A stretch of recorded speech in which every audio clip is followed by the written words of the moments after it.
안녕하세요. 공정과 편파 사이 편향독서입니다. 2024년이 시작된 게 엊그제 같은데 벌써 1월의 마지막 날입니다. 새해 계획하신 일들은 모두 잘 이루고 계신가요? 오늘은 2024년 1월에 읽은 책 이렇게 9권 소개해 드릴게요. 첫 번째로 소개해 드릴 책은 리처드 도킨스 내 인생의 책들입니다. 리처드 도킨스는 영국의 진화 생물학자이자 동물학자로 이제 과학 교양서의 대중화를 힘써온 저술가이기도 한데요. 국내에서는 이기적 유전자로 많은 사랑을 받았어요. 리처드 도킨스 내 인생의 책들은 도킨스가 지금까지 읽은 책들에 대해 쓴 에세이, 후기, 서평, 대화 등을 좀 한데 모은 책인데 과학과 책에 대한 애정이 진짜 듬뿍 묻어나는 책이었어요. 책의 서문에서 리처드 도킨스는 문학으로서의 과학에 대해 얘기하는데 왜 과학 논문은 흥미롭고 재미있으면 안 되는지를 질문하면서 과학은 시적으로 아름답게 들리기 위해 좀 언어를 치장할 필요는 없지만 좀 명료하고 정직하게 쓴 과학책은 독자에게 충분히 시적인 느낌을 그런 아름다움을 전달할 수 있다는 거예요. 그러면서 과학자는 왜 노벨문학상을 받으면 안 되나 하면서 좀 노벨문학상을 받을 수 있을 만한 좀 멋진 문장들을 소개해 줍니다. 책의 전반부는 문학의 경지에 이른 과학 대중 교양서와 좀 흥미롭게 읽은 SF 소설에 대한 글들이 주로 실려 있고 또 후반부로 가면 무신론자에 대한 해고, 종교적인 과학책에 대한 서평도 실려 있어요. 리처드 도킨스는 이기적 유전자로도 유명하지만 또 만들어진 신으로도 유명한데 세계에서 제일 유명한 무신론자 같아요.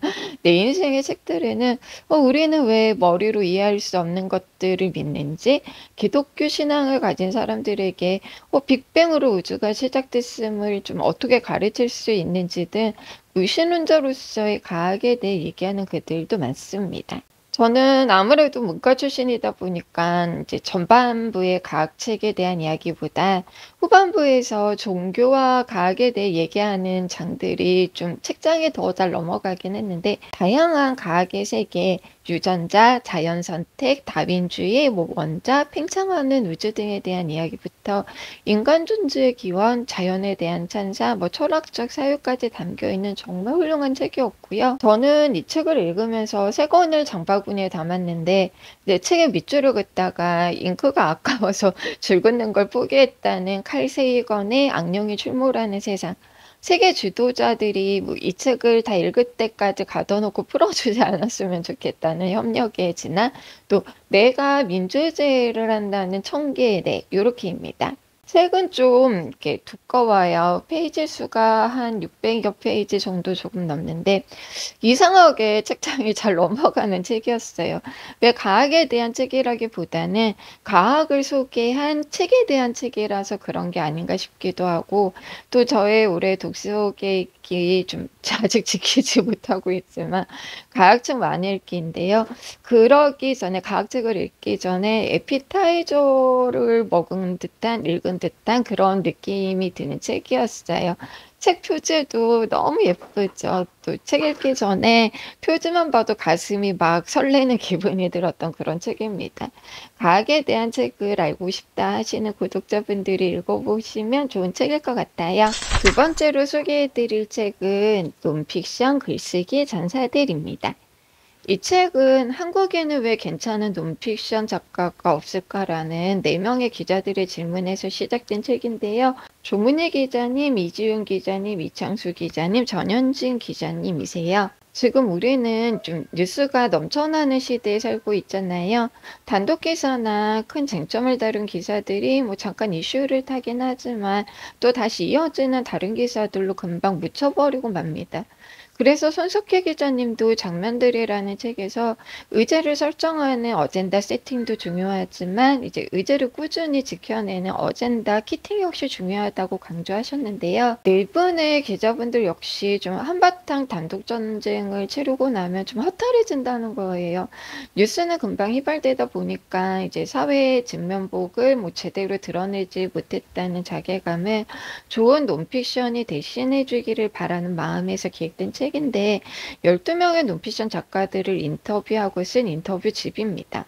인터뷰로 참여하신 분들이 다 대단하신 분들이긴 한데 또 제가 워낙 좋아하는 장강명 작가님, 희정 작가님 인터뷰가 실려 있어서 책을 구매할 때는 여기 표지에 나와 있는 이름만 보고 어떤 책인지도 모르고 구매를 했어요. 이 책을 잘 읽기 위해서는 일단 이제 논픽션을 어떻게 정의할지가 중요한데 보통 픽션이 아닌 걸 뭐 빈문학을 통틀어서 저희는 논픽션이라고 정의하거든요. 장가명 작가님은 이 논픽션과 픽션의 경계를 어떻게 나눌지보다 논픽션이 가지고 있는 특징을 이야기하는 게 중요하다고 하는데 이 특징 네 가지는 팩트와 스토리텔링, 캐릭터, 내레이터입니다. 내레이터가 실제 일어난 사건을 가지고 내러티브를 만들어내는 작품을 논피션으로 볼 수 있을 것 같은데요. 그래서 장강명 작가님은 논피션에서 가장 중요한 건 사실과 시대정신이라고 해요. 책의 첫 인터뷰는 한승태 작가님이신데 이제 노동 3부작을 목표로 책을 출간하고 계시거든요. 지금까지 출간된 책이 뭐 인간의 조건 고기로 태어나서인데 인간의 조건은 꽃게잡이 배 선언부터 뭐 비닐하우스 농부, 자동차 부품 공자 노동자, 편의점 알바생까지 직접 경험하고 나서 쓴 책이고요.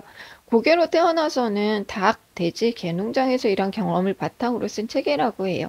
지금은 노동 3부작의 3부를 위해서 이제 고층 빌딩에서 청소 업무를 하고 계시다고 하는데 이분은 이 논피션을 쓰기 위해서 직접 노동의 현장에 뛰어들어서 실제 경험을 하시거든요.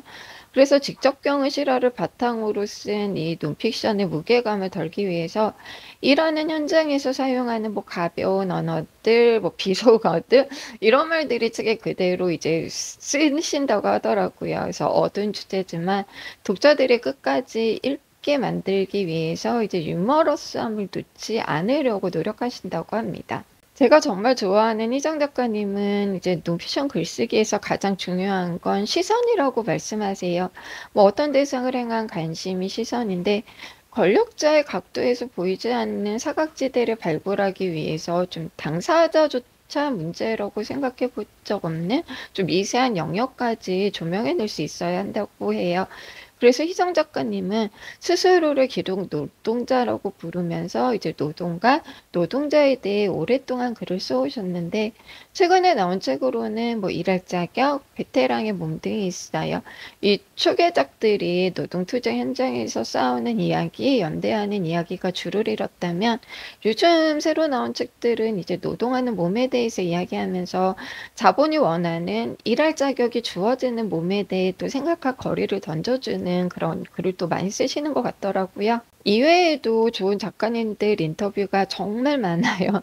우리가 픽션이나 에세이만큼 왜 논픽션도 많이 읽어야 하는지 좀 다시 한번 생각해 볼 수 있는 책이었고, 이 사회 문제를 다루는 논픽션 책이 좀 대중적으로도 많이 사랑받았으면 좋겠다는 생각을 하게 한 책입니다. 이번에 소개해 드릴 책은 고병건 작가님의 사람을 목격한 사람입니다. 고병건 작가님은 경향신문에서 이제 고병견의 문무기라는 칼럼을 연재 중이시고 노들장애인 야학에서 철학교사와 읽기의 집 집사로 활동하고 계세요. 사람을 목격한 사람은 고병건 작가님이 이제 경향신문에서 5년간 연재한 칼럼과 장애운동 투쟁에서 연대 발언을 했던 글들을 모아서 다듬어낸 책인데요. 장애 문제와 소수자 문제에 대한 글들이 많아요. 고병건 작가님 작가님은 신문사에서 처음 칼럼 집필 의뢰를 받았을 때 좀 작은 앰프를 떠올렸다고 하는데 세상에 중요한 소리는 좀 작게 들리잖아요. 장애인 농성장에서 이제 청테이프가 막 덕지덕지 붙어 있는 앰프를 본 적이 있는데 작은 목소리를 키우기 위해 투쟁해온 세월이 좀 너무 장해 보여서 작가님 스스로가 그 앰프 역할을 하기 위해서 5년간 투쟁 현장에서 들은 목소리를 좀 더 멀리 보내기 위해서 글을 쓰셨다고 해요. 보병권 작가님은 전사들의 노래의 저자 홍은전 작가님에 대해서도 말씀하시는데 홍은전 작가님을 두 번째 사람이라고 하거든요. 첫 번째 사람의 고통을 정면으로 바라보는 사람, 고통받는 사람이 내미는 손을 잡을 수 있는 위치에 있는 사람이 두 번째 사람이라는 거예요. 그래서 두 번째 사람 뒤에 세 번째 사람이 서고 네 번째 사람이 설 수 있게 만들기 때문에 그만큼 두 번째 사람은 중요하다고 합니다. 고병건 작가님은 스스로를 세 번째 사람이라고 해요. 두 분 다 이제 장애인 이동권 투쟁에 대해서 이야기하고 있는데 글이 좀 굉장히 다르거든요. 2022년 전장현의 이제 지하철 장애인 이동권 투쟁에 대한 글의 차이만 봐도 좀 홍은전 작가님은 이렇게 표현하세요. 장애인들이 한 명씩 승강장과 열차 사이 10cm 가량의 틈을 가까스로 기어서 통과하는 동안 열차의 통제실에서는 수십 년째 열차가 장애인을 태우지 않았음을 알리는 대신 장애인들 때문에 열차가 운행되지 못하고 있음을 알렸다. 열차 안 시민들이 이 초대받지 못한 자들을 내려다본다. 열차 문이 닫히면 이 시공간에서 완벽하게 사라졌던 존재들이 망령처럼 행진을 시작한다. 오직 어깨와 팔의 힘만으로 마비된 하반신을 힘껏 끌어당기면서 성난 시민들의 발 아래를 기어간다. 고개를 치켜드는 곳조차 버거운 몸이지만 동양그릇 같은 은색 깡통을 목에 건 채 질질 끌고 간다. 빗깡통이 내는 요란한 소리는 국가가 기본적 권리를 보장하지 않은 탓에 타인의 동정에 기대야만 생존할 수 있었던 모든 비천한 자들을 불러온다. 망령들이 외친다. 모든 국민은 법 앞에 평등하며 누구든지 차별받지 아니한다. 비대칭의 몸 위로 모욕과 혐오가 빗발친다. 병신이 벼슬이야?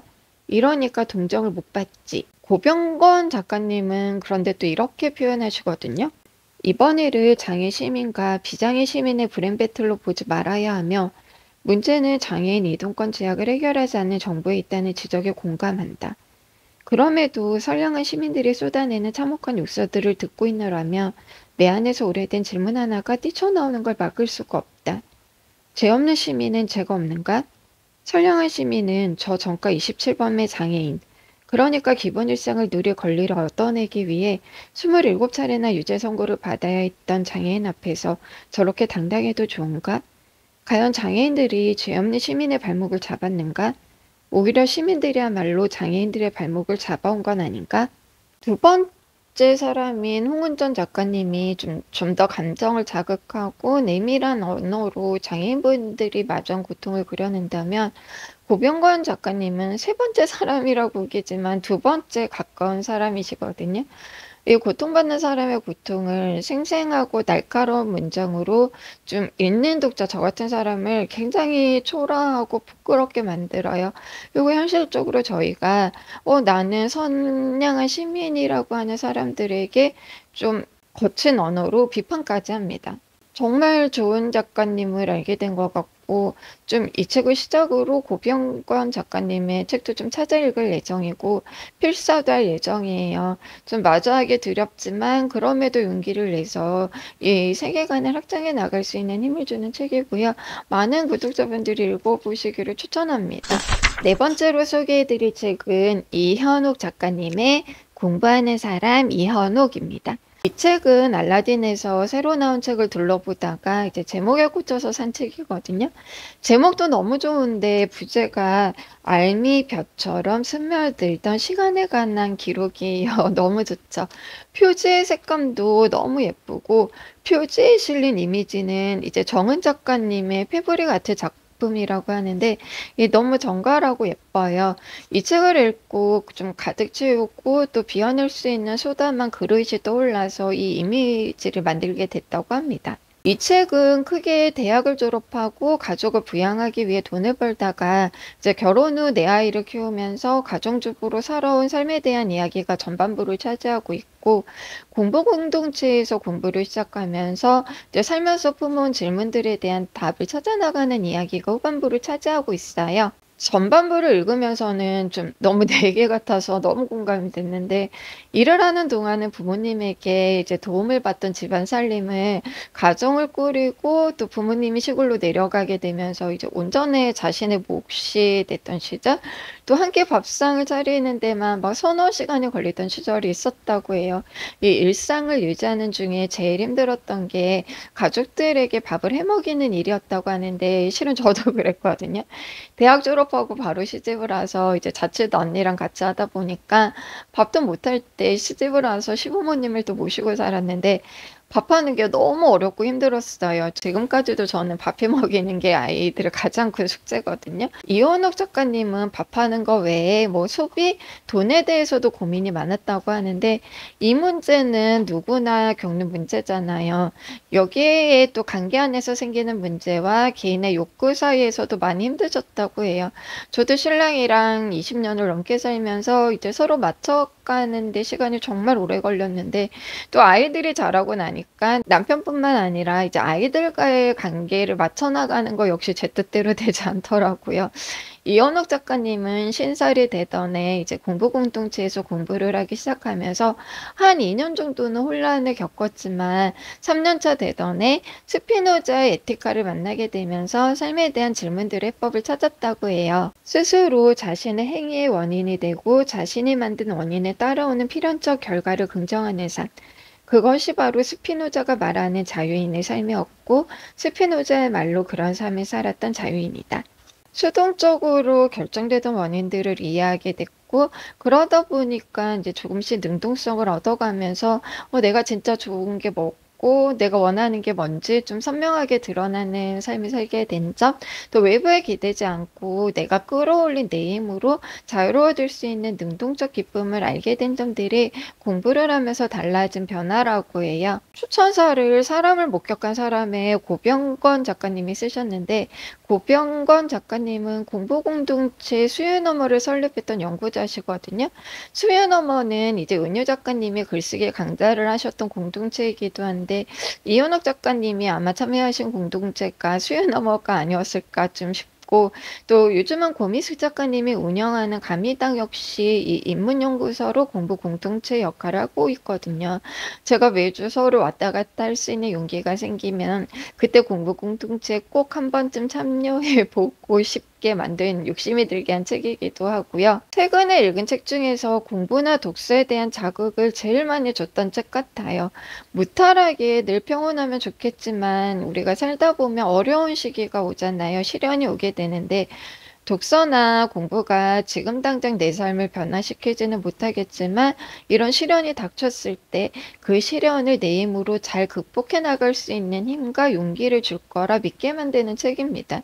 변화가 필요하다 하시는 분, 또 요즘 책이 잘 안 읽힌다 하시는 분들께 추천드리고, 저처럼 엄마이자 아내로 살아오면서 내 삶이 좀 좀먹는 기분이 들었던 적이 한 번이라도 있으신 구독자분들께 진짜 추천드리는 책입니다. 이번에 소개해드릴 책은 수전 손택의 타인의 고통입니다. 수전 손택은 미국 최고의 에세이스트이자 평론가로 미국 팬클럽 회장을 역임하는 동안 이제 우리나라 김남주 시인의 석방을 촉구하기도 하는 등 행동하는 지식인의 모습을 보여준 작가예요.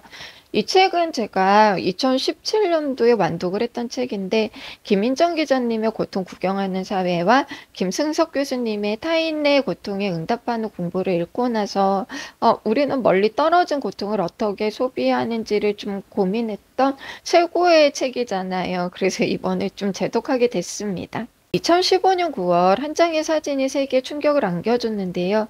티르키 휴양지인 보드름의 바닷가에서 3살 아이 아일랑 프루드의 주검이 발견됐던 당시를 찍은 사진이에요. 시리아 내전으로 보트를 타고 지중해를 건너려다 물에 빠졌고, 또 주검이 해안으로 떠밀러 온 건데요. 이 사진을 계기로 난민을 받아줘야 한다는 목소리가 커졌고, 또 동일 등이 나서서 난민을 받아들이는 정책을 펴기도 했어요. 하지만 일부 국가에서는 난민을 받지 않겠다면서 이제 국경 통제를 내세우기도 했고, 2018년 사우디 공격으로 생겨난 예멘 난민 460명이 이제 제주도를 통해 한국에 들어오자 우리나라에서는 이제 국민들이 소셜 미디어 등을 통해 예멘 난민을 잠재적인 범죄자로 몰아서 난민 수용을 반대하기도 했어요. 타인의 고통이 담긴 사진 한 장은 과연 우리의 의식과 사고를 변화시킬 수 있을까? 실제 발생한 죽음을 포착해서 그 죽음이 영원히 잊혀지지 않게 만들 수도 있지만 반대로 그저 구경거리 삼아서 슬쩍 쳐다보고 지나치면 그만인 하나의 이미지에 불과한 건 아닐까? 타인의 고통을 담은 사진과 미디어를 우리는 어떻게 바라봐야 하는지에 대한 사유가 담긴 수작이에요. 수전 손택은 책에서 1839년 카메라가 발명된 이후 죽음을 길동무 삼아왔다고 하는데요. 사람들은 잔혹한 이미지에 매혹을 느끼기도 하기 때문에 이제 전쟁에서 찍힌 충격적이고 자극적인 사진들로 사진 산업이 성장했다고 합니다. 전쟁에서 찍힌 사진은 사진을 보는 사람들로 하여금 전쟁에 대한 참혹함을 느끼게 하고 당장 반전운동 등 행동해야 한다는 당위성을 느끼게 하기도 하지만 전쟁에 대한 이미지가 과잉 소비되면서 전쟁이 하나의 이미지로만 소비되면서 좀 각각의 전쟁터의 고통을 하나의 덩어리로 뭉뚱그려서 생각하게 만들고 좀 전쟁을 추상화시키는 면도 있다고 해요. 텔레비전이나 미디어가 발달하면서 이제 첫 번째 문제는 사람들이 스펙터클한 이미지의 세계 속에서 좀 아무리 폭력적인 이미지라고 하더라도 좀 무심하게 지나칠 수 있게 됐다는 거고요. 두 번째 문제는 멀리 떨어진 다른 세계에서 벌어진 전쟁에 대해서는 그 이미지로만 소비를 하고 고개를 돌려버림으로써 나는 자신의 전쟁과는 상관이 없고 책임이 없다는 무고함을 느끼게 한다는 거예요. 수전 선택은 우리가 타인의 고통에 대한 이미지를 대할 때 느낄 수 있는 건 그저 연민뿐이지만 연민만으로는 아무것도 할 수 없다는 사실, 그래서 연민만 가지는 이런 마음을 버려야 한다는 거. 그래서 무엇을 보는지가 아니라 어떻게 보는지가 중요하다고 하면서 이미지를 그저 무심히 흘려보내지 말고 사색할 수 있고 사색을 통해 뭔가 조치를 취할 수도 있다고 생각하면 그 쟁점 자체가 다르게 보인다라고 주장합니다. 지금 우리에게는 좀 사색할 수 있는 간접적이지만 좀 적인 공간이 거의 없어요. 그럼에도 불구하고 연민과 공감을 넘어서 행동을 촉구할 수 있는 계기로서 이미지를 소비할 능력이 저는 우리에게 분명히 충분히 있다고 생각합니다. 아는 만큼 내 세계는 넓어진다고 하잖아요. 그런 점에서 꼭 한번 읽어보시기를 추천드리는 책이었어요. 이번에 소개해드릴 책은 전쟁과 학살을 넘어입니다. 이 책은 기자 출신인 구정은 기자님, 오혜리 기자님이 21세기에 벌어진 전쟁과 분쟁에 대해 쓴 책인데요. 두 기자분 모두 언론사에서 국제뉴스를 다뤄왔다고 하는데 좀 굉장히 심도 있게 지금 벌어지고 있거나 벌어졌던 전쟁에 대해서 다루고 있어요. 책의 구성은 총 6부로 구성되어 있고 1부 세계를 뒤흔든 우크라이나 전쟁, 2부 팔레스타인은 왜 분쟁 지역이 되었나, 3부 아랍의 봄과 시리아 내전, 4부 끝나지 않은 전쟁 아프가니스탄, 5부 세계가 반대한 이라크 전쟁, 6부 전쟁을 막을 수 없을까? 이 6부를 통해서는 좀 전쟁 범죄를 처벌해야 하는 이유와 한국인들에게 전쟁과 파병, 난민의 의미를 좀 되새겨보게 해준다는 점에서 굉장히 잘 읽은 장이었어요. 이 책을 읽으면서 인상적이었던 두 가지만 말씀드리면, 첫 번째는 타인의 고통에서 수전 선택 고통 구경하는 사회에서 이인정 기자님이 다루셨던 내용이기도 한데, 세계 어딘가에서 벌어지고 있는 전쟁에 대해 좀 무엇을 보여주고 무엇을 보여주지 말아야 할지를 국가나 미디어가 결정한다는 거예요. 2023년 7월 하마스의 기습 공격으로 이제 이스라엘은 대대적인 반격에 나서서 보복 공격을 시작했는데, 지상전뿐 아니라 폭격을 퍼붓고 가자 지구를 아예 봉쇄함으로써 민간인들의 피해가 커지고 있는데요. 이스라엘에서는 1,400명이 사망했지만 팔레스타인에서는 1만 명이 목숨을 잃었다고 합니다. 이스라엘은 미국을 등에 업고 있고 좀 팔레스타인이 아닌 하마스를 뿌리 뽑기 위해서라는 명분으로 이 국제사회의 전쟁의 반대 목소리도 무시하고 또 전쟁을 넘어 학살을 저지르고 있는데요. 우리 언론만 봐도 이제 영미권 언론을 그대로 옮겨오는 기사가 많다 보니까 이스라엘의 초기에는 입장만 좀 일방적으로 전달하는 경우가 많았어요. 하지만 지금은 이스라엘을 비판하는 목소리가 커지면서 이스라엘의 학살을 전하는 기사들도 좀 많아지고 있습니다. 세계에서 수단 내전에 대해서도 얘기하는데 이스라엘과 팔레스타인의 싸움에는 좀 아무래도 중동이 에너지 재정학적으로 좀 굉장히 중요한 곳이다 보니까 세계의 이목이 집중되는 반면에 아프리카나 아시아의 분쟁, 뭐 특히 내전이 일어나고 있는 나라에 대해서는 각국 미디어의 관심이 너무 적다는 거예요. 수단 내전으로 2023년 8월까지 약 4천 명에서 1만 명이 사망하고 410만 명이 난민이 됐다고 하는데 수단 내전이 일어나고 있는지조차 모를 정도로 언론에서 다루지 않잖아요. 어떤 전쟁이 보여질 가치가 있고 또 어떤 전쟁이 보여질 만한 가치가 없는 것일까? 또 인간의 생명은 모두 평등하게 소중하지 않을까라는 생각을 좀 하기도 했고요. 두 번째는 강대국들의 이해관계 속에서 벌어지고 있는 전쟁이 참 많다는 거였어요. 우크라이나 전쟁 역시 표면적으로는 이제 러시아가 우크라이나를 독립된 국가로 보지 않고 러시아 영토로 편입하기 위해서 벌인 전쟁 같지만 우크라이나가 나토에 가입할 경우 미국과 유럽과의 패권 다툼에서 이제 러시아가 지리적 군사적으로 불리한 위치에 처하기 때문에 벌어진 전쟁이기도 하거든요. 이스라엘 전쟁 역시 영국이 제1차 세계대전 당시 유대인들에게 전쟁 자금을 지원받기 위해 벨피오와 선언을 통해 팔레스타인의 유대국가 수립을 찬성하면서 지금까지 전쟁과 학살이 이어져 오고 있고 시리아 내전 역시 시리아의 아사드 정권과 IS 이슬람 극단주의자들의 전쟁으로 번질되면서 미국과 프랑스들이 전쟁에 개입하고 또 러시아는 꾸준히 아사드 정권을 지원하면서 이제 시리아 국민들만 많은 피해를 입고 있어요. 최근 오래전에 벌어진 전쟁이 아니라 좀 최근까지 벌어지고 있는 전쟁을 다루고 있어서 몰입감이 아주 좋고 책 중간중간 연표로 다시 한번 정리를 해주기 때문에 이해하기 굉장히 쉬워요. 니른베르크 전범재판을 이루들면서 국제사회가 전쟁 범죄를 어떻게 다뤄야 할지 우리나라 역시 파병이나 이제 난민 수용 등에 대해 여러 가지 생각을 해볼 수 있게 해주는 책이었어요. 세계사에 관심 많으신 구독자분들 한번 읽어보셔도 가독성이 좋아서 굉장히 좋을 것 같고 이스라엘과 팔레스타인은 왜 싸우는지 우크라이나 전쟁은 왜 끝나지 않는지, 예멘과 시리아의 난민 문제는 왜 해결되지 않는지 좀 평소에 궁금하셨던 구독자분들이 읽어보셔도 너무 좋은 책입니다. 이번에 소개해드릴 책은 김형수 작가님이 쓰신 김남주 평전입니다. 이 책은 독서노트 함께 쓰는 영상으로 소개도 해드린 책인데요. 읽는 내내 가슴이 너무 먹먹하기도 하면서 이 어떻게 살아야 잘 사는 삶일까를 고민하게 만들기도 했던 책이에요. 평전을 읽는 이유 중 하나는 이제 평전의 대상이 되는 분이 걸어왔던 길이나 고뇌, 선택 등을 통해서 앞으로 우리가 어떤 길을 가야 할지 좀 도움을 받을 수 있기 때문이기도 한데요.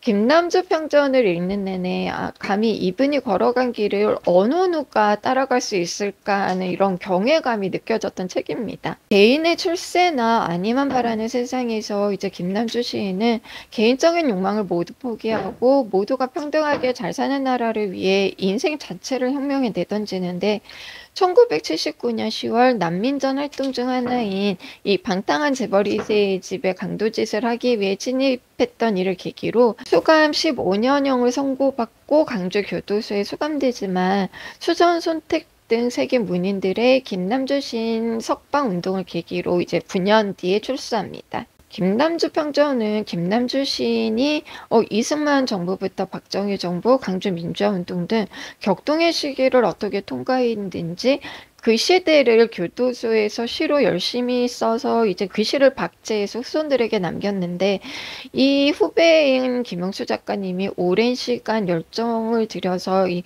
절절하게 김남주 시인의 생애를 복원한 평전이에요. 자신의 생애와 살았던 시대를 시로 남긴 김남주 시인이 교도소 수감 중 쓴 시 죽창가는 1980년 민주화운동 현장에서 불린 명곡의 노랫말이 되기로 했는데요. 김남주 시인은 교도소에 있는 동안에만 많은 시집들을 이제 나 밖에 있는 후배들이 또 출간을 하게 됐거든요. 김남주 시인이 통과했던 시대는 경제가 성장하고 누구나 노력하면 성공 근처에 갈 수 있었던 시기이면서 민주주의 자체는 굉장히 훼손됐던 시기이기도 한데 그 시대를 어떻게 살아냈는지에 따라 좀 그리운 시절이기도 하고 두 번 다시 생각하고 싶지 않은 시절일 수도 있잖아요. 그렇다면 좀 나는 지금 어떤 시대를 통과하고 있을까?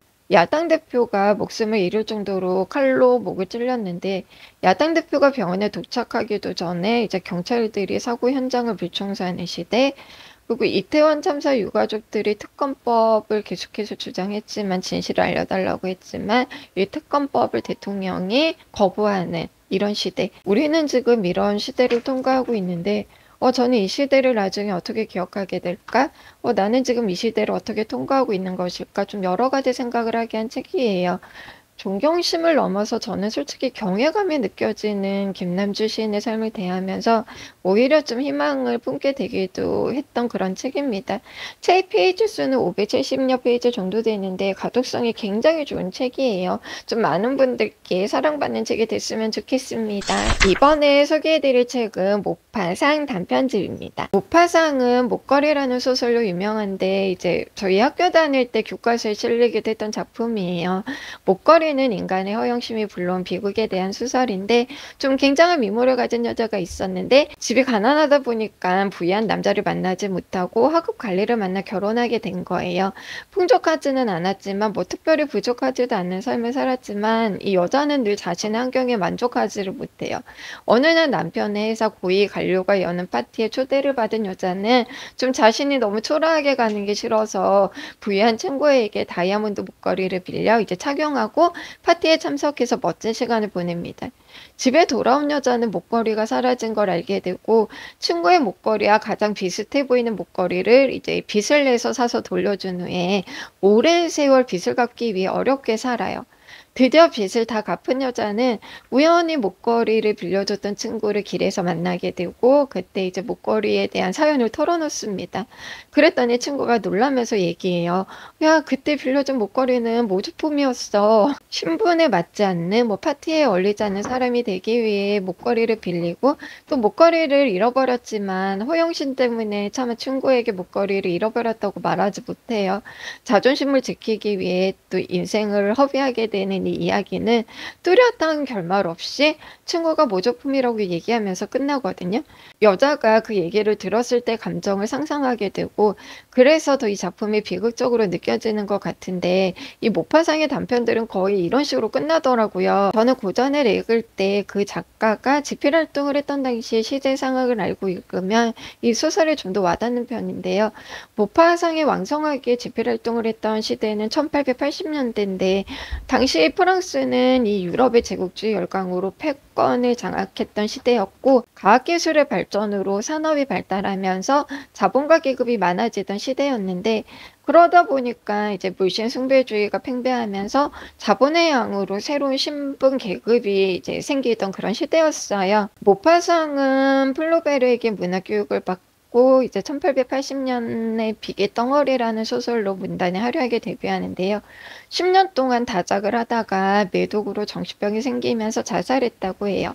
비계 덩어리는 인간의 이기심과 위선을 비판한 소설인데 이 냉소적으로 그려내기 때문에 인간성이나 삶의 비루함, 비정함 등에 대해서 생각해 볼 수 있고 또 이 자본이 모든 가치 우위를 차지하면서 우리가 인간으로서 그동안 당연히 지켜야 할 도리라고 생각했던 것들이 이 돈 앞에서 얼마나 쉽게 무너지는지 자본주의가 원하는 인간상은 결국 뭐 자본을 생산할 가치가 있는 노동자의 몸뿐이지 않나 등 지금 시대를 냉소적으로 비판한 소설을 읽어도 좀 충분히 시의성이 있는 소설이에요. 모파상 단편선에는 모파상의 단편 20편이 실려 있고 인간의 추악함이나 뻔뻔함 등도 너무 잘 묘사되어 있고 자본에 대한 비판도 너무 잘 묘사되어 있고 또 이런 소설들 외에 뭐 쓸모없는 아름다움이라는 작품에서는 이 시대 여성의 권리에 대해서 이야기하기도 해요. 뭐 결혼한 여자는 남자의 소유물이자 아이를 낳는 도구가 아닌 본연의 아름다움을 가진 개체라는 정말 시대를 앞서가는 통찰이 엿보이는 작품이기도 했어요.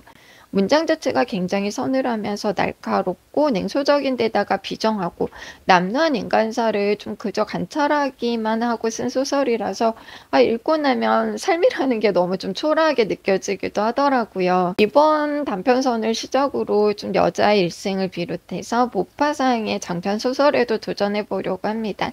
세상에 읽어야 할 책은 좋은 책은 너무 많은데 읽을 시간이 늘 너무 부족한 게 아닌가 하는 마음이 들었던 소설집이었어요.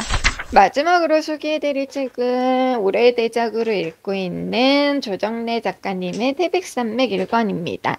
이 책을 왜 이제야 읽기 시작했을까 싶을 정도로 너무 반한 책이에요.